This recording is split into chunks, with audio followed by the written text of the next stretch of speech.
We've had the same pasta machine for years. It's the Atlas Mercato 150. It's a great machine. It will last you for years. We really recommend it. They sell it with a clamp. They sell it with a handle, of course. This is the body of the machine. This is where you have the numbers that show you how close or far the rollers are from one another. So usually the lower the number, the further apart the rollers and the thicker the dough.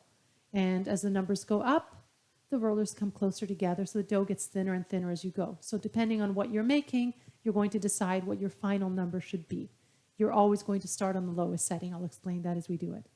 And the machine also comes with some attachments, and you can buy additional attachments to cut different kinds of noodles. So when you want to clamp it to your table, you want to insert the clamp. You don't want to go too far. So for example, right here, it's too far. You just want to go where the head of the clamp slides right in and kind of locks in place. There's a little line that tells you. Make sure it's very tight. So right now it's nice and tight. It's lined up well. So our machine is well clamped onto the table, and the handle needs to go right in so that we can actually turn it. So it's like a crank. And this is where we turn the numbers in order to make it so the rollers get closer together and the dough thins out as we go. So the first step whenever you're making any kind of pasta is to roll out lasagna sheets. That's the first step after you've made the dough and let it rest. So you want to flatten your dough into a nice flat rectangle. Try to give it a nice shape. And it should be thin enough that it's not going to stretch the rollers of the pasta machine out. If you put it in too thick, it's just going to stretch out those rollers and just kind of compromise your machine over time. Okay, so nice and flat. You don't need a rolling pin, you just need a little patience. So with the rollers on 0, which is the widest setting, you put the dough through. And you can see it's already much thinner. I'm going to fold the right into the middle and the left over the middle. And now I'm just tugging, making it flatter. Again, remember, you don't want to put a piece that's too thick. And there's an open side, another open side, a sealed side, and a sealed side. So you want to definitely feed the rollers the dough that's open. Okay, so either this side or that side, but not this or this. So this should be facing down. Very important. I'm still on number 0. And that just kind of helps me to finish kneading my dough. Makes it nice and smooth. So again, from the left over to the middle, from the right over. You're folding it in thirds. Kind of like a business letter, I guess. And I'm putting it with the open side facing down. I'm still on number 0. I'm happy with how this is coming along.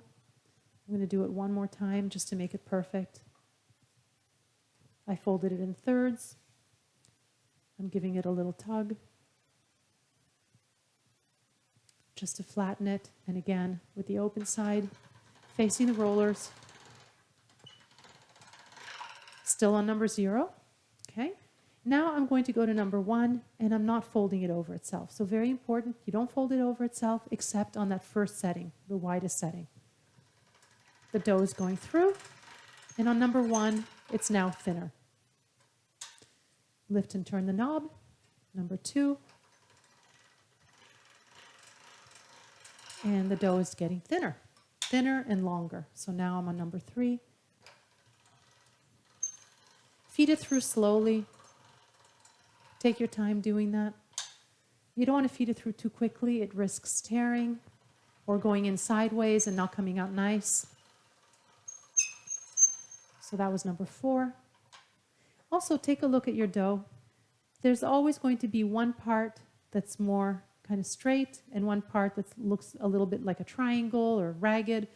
If you have a choice, always feed the nicer side, the straighter side, through the machine first. Okay, so that was number 5. So number 5 is a great setting if you want to make kind of thick, chewy spaghetti. But for any of the shapes that you want more delicate, you're going to want to go to higher numbers. So now this is number 6.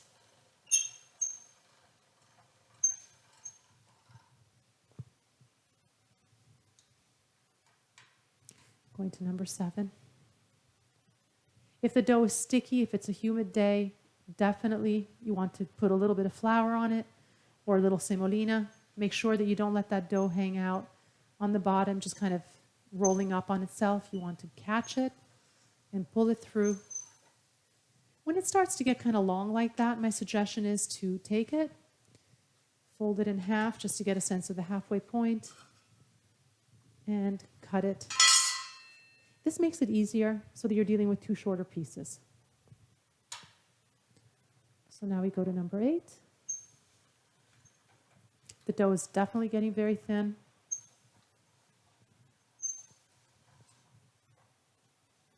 You can almost read right through it. Make sure that there's some semolina flour down on the table. You don't want the dough to hit the table without semolina flour down. That's important. Otherwise, it'll stick. Okay. So now this is number 9.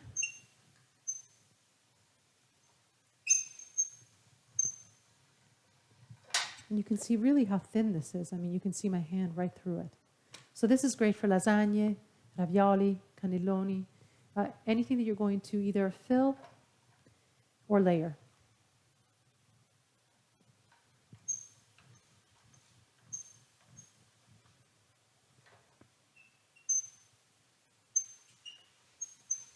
There we go. So we have our 2 pieces rolled out to number 9. Again, make sure it goes on a table that's been dusted with some semolina flour. At this point, if you're going to cut this into noodles, you want to let it dry a few moments before you put it through the attachment on the machine. So put a little semolina on it and then flip it around after about 10 minutes and let it dry another 10 minutes. So a total of about maybe 20 minutes of drying before you put it through the machine. And maybe cut it into sheets, noodles of the size you're going to want. So maybe this is the right size sheet. That's a good length for a noodle.